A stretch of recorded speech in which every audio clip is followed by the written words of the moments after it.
Pada kesempatan ini, kita semuanya patut bersyukur bahwa berdasarkan pengumuman Quick Count sampai saat ini menunjukkan bahwa Jokowi JK pada titik penghitungan adalah menang. Saya kira sekarang saatnya kita semuanya untuk mengawal hasil rekapitulasi, baik di KPUD maupun di KPU. Baru saja kami dari Koalisi Merah Putih memantau dan mengumpulkan keterangan-keterangan yang masuk dari quick count berbagai lembaga survei dan dari lembaga survei yang kami gunakan sebagai acuan. Kita bersyukur bahwa dari semua keterangan yang masuk menunjukkan bahwa kami pasangan nomor 1 Prabowo Hatta mendapat dukungan dan mandat dari rakyat Indonesia. Saya masih bersama Ketua Dewan Etik Perkumpulan Survei Opini Publik Indonesia Persepi. Ia adalah Profesor Asep Saifuddin. Prof Asep, kita pernah punya pengalaman buruk quick count di 2014. Lembaga-lembaga survei ada yang berdasarkan hitung cepat memenangkan Pak Jokowi dan Pak JK, lalu ada lembaga survei yang melakukan hitung cepat memenangkan Pak Prabowo dan Pak Hatta Rajasa. Ini daya rusaknya luar biasa waktu itu. Dan lembaga survei Puskaptis kalau nggak salah itu anggota Persepi loh. Tapi dipecat.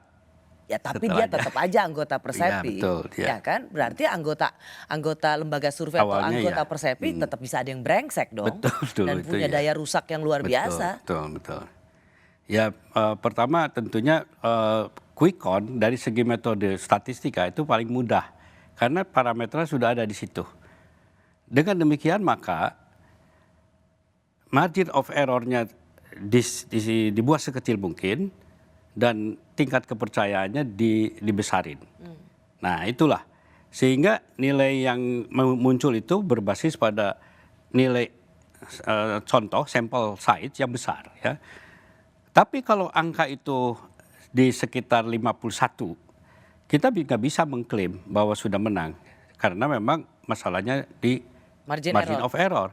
Sehingga klaim pemenangan dengan di dalam margin of error itu tidak bisa diangkat. Oke, sorry, satu-satu Prof.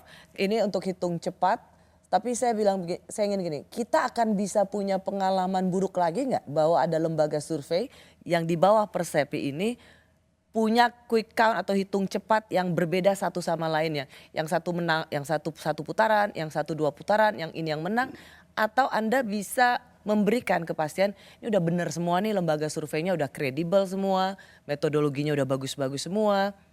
Oke, kalau untuk menjaga agar mereka memegang teguh integritas, etika bersurvei, saya sebagai Ketua Dewan Etik selalu menekankan pentingnya memegang integritas, satu.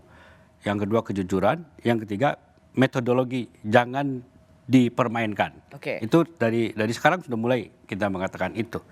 Jadi dari sini sepertinya Prof ingin mengatakan bahwa harusnya tidak akan terjadi hasil hitung cepat 14 Februari nanti yang sangat drastis perbedaannya. Harusnya enggak? Ya harusnya enggak. Oke.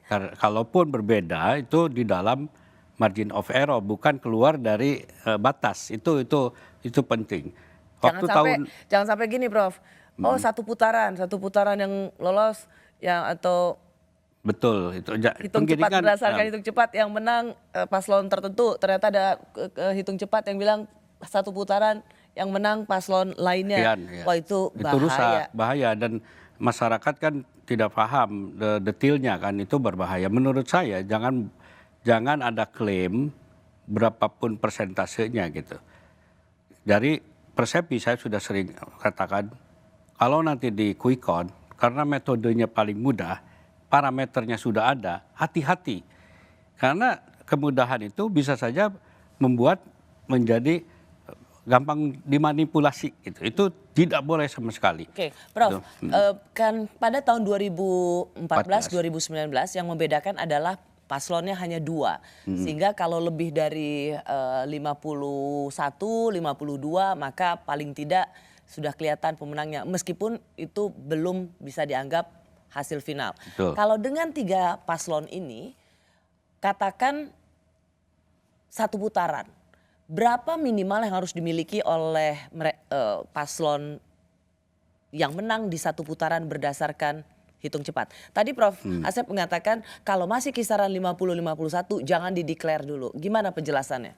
Ya, pertama 50-51 itu masih ada di dalam range margin of error yang katakan margin of errornya cuma 1%.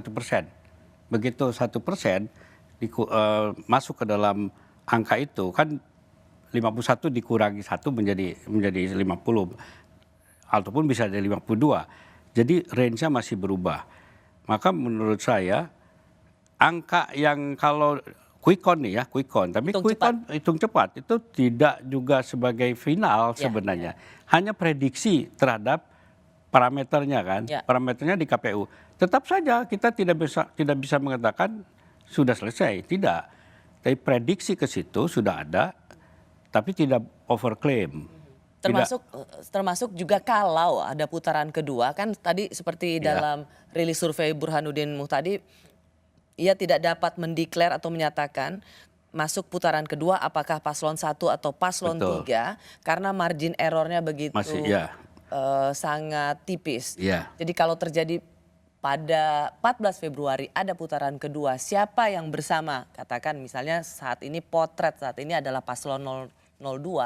Apakah kalau nanti siapa yang mendampingi marginnya tipis antara 1 dan 3, maka juga tetap harus menunggu KPU ya. Betul. Siapa yang akan masuk di putaran kedua? Tidak ada legitimasi, tidak ada legitimasi dari quick count menentukan dari segi hukum. Legitimasi tidak ada. Prediksi boleh. Dan kembali kepada 1 atau 2 putaran, katakan 02 ini unggul, memang 01 dan 03 ini beda-beda tipis. Nah, kita tidak tahu mana yang akan menjadi pasangan. Tunggu KPU yang bisa mengatakan secara hukum sah bahwa ada putaran kedua 02 dengan either 01 atau 02. 03 gitu ya. Jadi itu sesuatu yang menurut saya harus kita pegang sebagai di kode etik di lembaga survei. Kita bagaimanapun tunduk pada hasil akhir. Karena kita di lembaga survei bukan menemukan parameter loh. Menduga parameter. Menduga parameter aja. Yang menemukan parameter adalah KPU. Kalau menduga parameter dengan metodologi yang benar, itu unbiased, tidak bias. Tapi tidak berarti parameter itu sudah ada, sudah kita pegang. Belum. Baik. Terima kasih Prof. Asep karena Anda menjelaskan, semoga ini mencerahkan para penonton kita untuk melihat hasil survei. Karena angka itu atau data itu suci, tapi kemudian bagaimana menerjemahkan data itu sesuai dengan kadang-kadang kita juga terbawa dengan narasi yang ingin dibawakan oleh pihak lain. Tapi tadi Prof. Asep mengatakan jangan pollster itu tidak boleh langsung mengatakan siapa pemenang atau langsung memastikan 1 putaran atau 2 putaran karena potret hari ini belum tentu linear atau pasti terjadi dalam tempo di bulan berikut. Bisa ya, bisa tidak.